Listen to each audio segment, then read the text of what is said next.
All right, welcome to another week of I Can't Believe We Haven't Got Canceled, the Unnamed Security Podcast. Last week I went off a little bit. Uh, there's I can't say what I was going to say. Anyway, Matt and Carl and I were at a conference. Bob was watching virtually, he couldn't attend it live, and we were going to shoot there. And then, all hell broke loose, and I came home, Matt came home, and Carl's waiting to come home. I'm still in Indiana. Learning stuff. Indiana. Yeah. Yeah, I know. It's good old Midwest, baby. Let's go. It's wonderful. I mean, I'm doing the middle tour. There you go. There you go. So the Heck House. Today we want to talk a little bit about the conference, and there's a couple of other newsworthy items as well. I'm not going to rant on Change Healthcare this week. I'm going to save everybody from that. Almost disappointing. I know. I can rant on a bunch of other stuff though. Don't worry. So new people will come in to take their place. It's a never-ending story. Carl, you want to give us a little bit of a recap of the week, and then we'll kind of I want to get Matt's take too as well. It was a very interesting week. We go almost quarterly to a cybersecurity hacking conference, and this one was held in Indianapolis, Indiana. And we had some of our stuff is on business development and just making sure our stuff as a team operationally is in order to serve our clients better. And then some of it is really, what's the new stuff that's been coming out. I know nothing about race cars, and because of the environment we were in, we got to speak with two guys who had been in the competitive racing scene, and I found that to be more interesting. It was a nice reprieve from all the stuff the techniques and everything that was going on, and it's amazing when you're operationally efficient what you can do. I didn't realize a pit stop. I hadn't been following. It was 8 seconds, and now it's down to 1.6 seconds. Wow. For a pit stop. And if you watch one of these things on YouTube, it's 20 people around a car, and they all have one small job to do, and they do it incredibly efficiently. And I was just thinking, once you gum up the works there, whether you don't have your house in order, you just can't get that stuff off you. And to your point about efficiency, that's something that we see. So one of the things that you'll look at in IT and cybersecurity in general, and because I'm going to segue on this one, how many MSPs out there are just rolling out a ridiculous number of tools, and not really thinking about the impact on the end user and how hard that is to manage, and how many actual threats they're actually introducing. I'll give you an example. I got a letter from Dell this morning. It's another letter. I love these letters. But my information, but congratulations, you've been you've been added to the list. But luckily, it's your name, your physical address. You're so cool they can stalk me. That's my list of stalkers is really high right now. And all of ours. They could get my order information. All right, so they get some service tech stuff, so they could do some fraud there. So, but the point being is, Dell was actually really fast on this. They sent this out, and yes, it's bad, but how quickly could you, after knowing you got breached or knowing you had something, get that communication out in the right way? Actually, I don't want to say lighten the blow, but actually say, hey, here's what happened. Here's what probably got accessed, and this is what we're doing, and what can you do? And they did this in a relatively short time. They don't give the date yet. We'll find more about this. I'm not saying Dell is great about this whole incident because we don't know how it happened, but the communication plan is there. Do you have a communication plan? Well, that's basically what an incident response plan is supposed to be in action. And we talk about these things, and companies say they have them, but are they training everybody to behave as if you're doing a 1.6 second pit stop, and execute? These guys might be. They got this out quick because the news didn't yesterday. Being done correctly, because it's not a matter of if somebody's going to get hacked; it's when they are. So they were prepared for this situation, and that's what really changes everything around. Is how quickly they can mitigate the threat. Yeah, and one of the things that we're seeing, in our operation, right? We've been working on this operational efficiency for a while, because what we want to do is from the time we get an alert to the time there's an action taken, we want to shrink that timeline, right? That's the whole point of doing this, is to shrink that timeline. Right now, our team is we're able to respond to a critical alert in about 2 minutes. Mhm. I want that to get better. High alerts are roughly about 5 minutes, and then low alerts are a little bit longer because usually if it's an alert that's considered a low, it's not really a critical issue. It's more of just an informational thing that you just want to kind of peek at and stuff. But how low can we get those? Because the quicker we can respond, the quicker we can either shut down an attack or rule that it's just like maybe it's like a false positive. Maybe something just happened. It's a false positive, right? So, and Chris, that response number you just gave us, that's around the clock, right?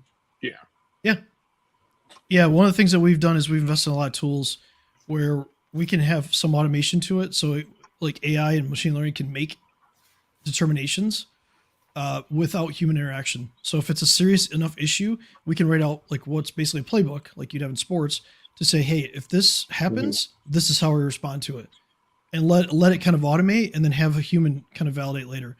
Because as a business owner or a business executive, if a cybersecurity incident is bad enough, you probably want to err on the side of caution and stop it, isolate it, and worry about the fallout later. Yeah. Stop the spread. Stop the spread. So now, some people might have different opinions of that depending on their business. Maybe that would cause catastrophic business problems. But that's something that you have to kind of determine in the business, and then kind of write that playbook out for it. That's why it's in the policy. Yeah. But that's why I love the operational efficiency thing, Carl, is because of that. Because that, and how can we get better at responding to threats, but other things too, but like mostly the threat part. Matt, what was a big takeaway for you?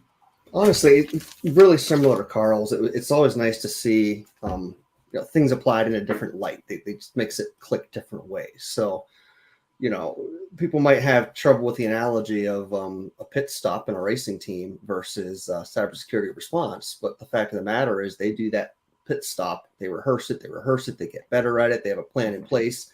They say, if this happens, then do that. That's really all incident response is. And that's probably how you got that email from Dell so quickly. They had some kind of plan in place, and it really comes down to what's your plan. If you think there's a breach detected, do you shut down immediately? Who follows up? What happens exactly? If it's a hospital, maybe you can't shut down. So what's the plan there? What's the next step? Because in panic, you're not going to pick a good one. So it needs to be documented while things are calm during business planning involving key players, so that when it's enacted, that's just what you do.